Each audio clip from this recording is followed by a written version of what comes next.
Is Xbox Series and PlayStation 5 console CPU powerful enough to run next-gen games at 60 frames per second?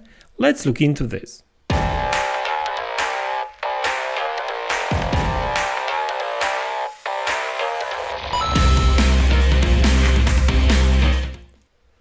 Hey guys, welcome back to the channel. So today I would like to talk about CPUs of next-gen consoles, or should I really say current-gen consoles.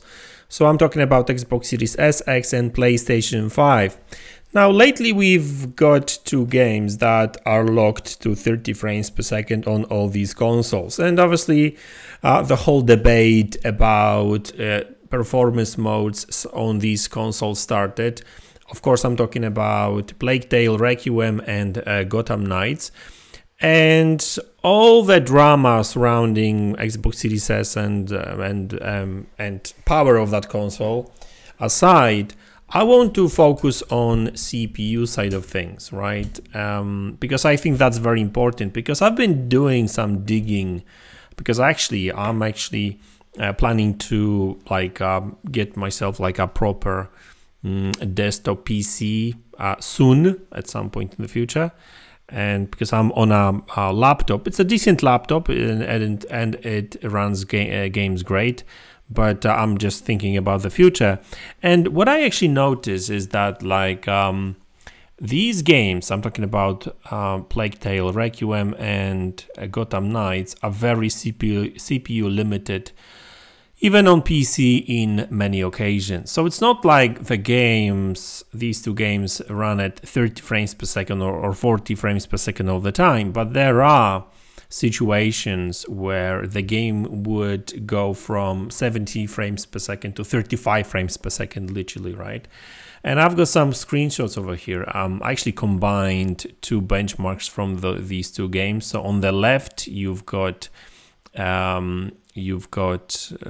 Gotham Knights benchmark, and by the way, you will find the links to both videos, because these are not my benchmarks.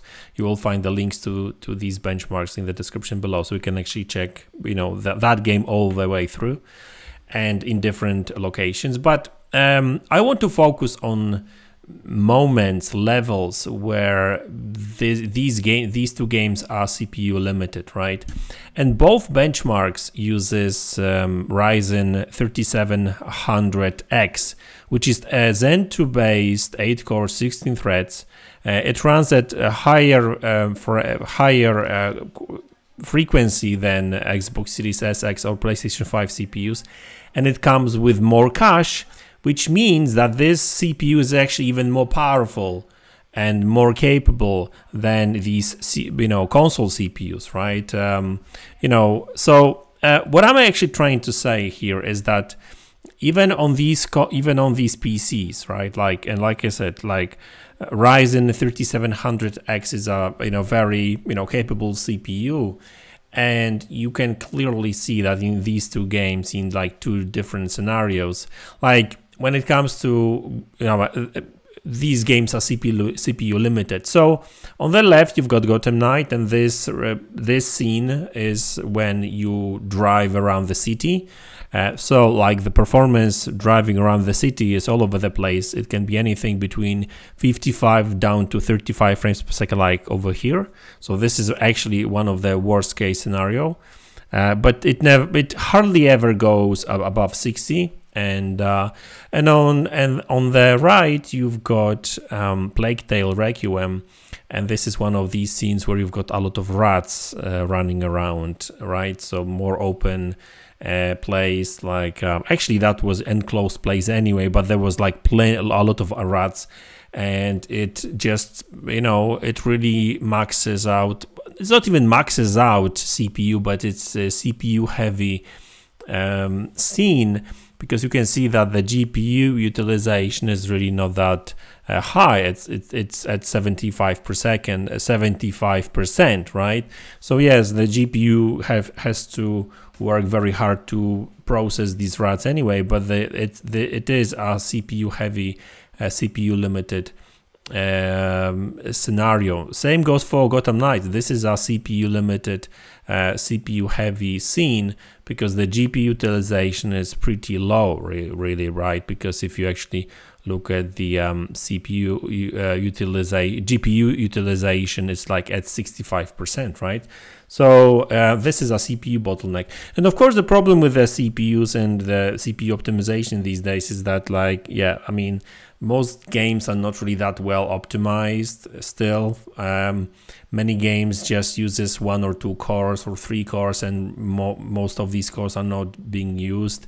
So I guess like maybe it would be a little bit better on consoles, but I don't think that by much really. So my problem right now is that if this is the case, and if we see a powerful CPU like that actually crawling under the load in such games, and yes, they probably not well optimized and stuff, but that's where the problem is, that these games are going to become even more and more demanding in the future, right? More objects on the screen, more AI, better AI, more physics. These are very CPU heavy tasks, right?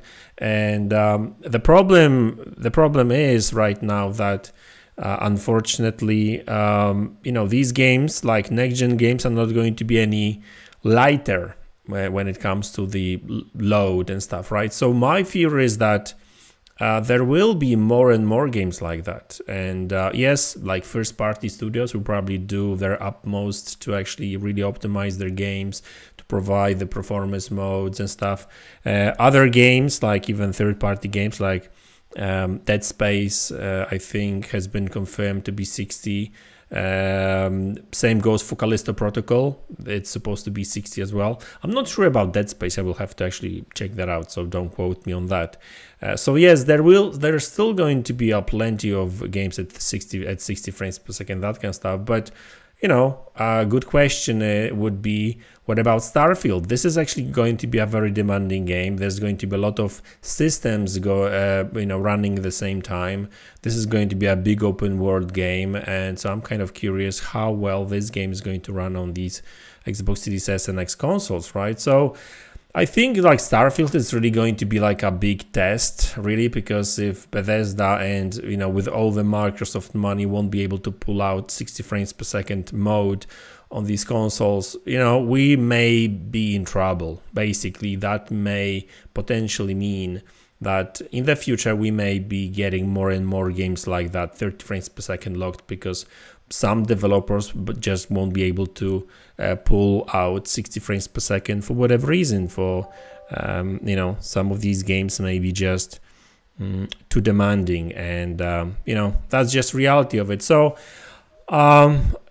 you know what they say, jury is still out. We will have to wait and see. Like 2 games that are 30 frames per second doesn't necessarily mean that the whole generation is going to be locked to 30, and I don't think that's going to really happen, but we may actually do see more and more games at 30 frames per second, especially games, big games, open world games with a lot of different systems, physics, heavy physics games and stuff, locked to 30 frames per second on these consoles. So anyway, that's the video, guys. Thanks a lot for tuning in. Thanks for support. I really appreciate it. And I will see you all in the next one. Take care.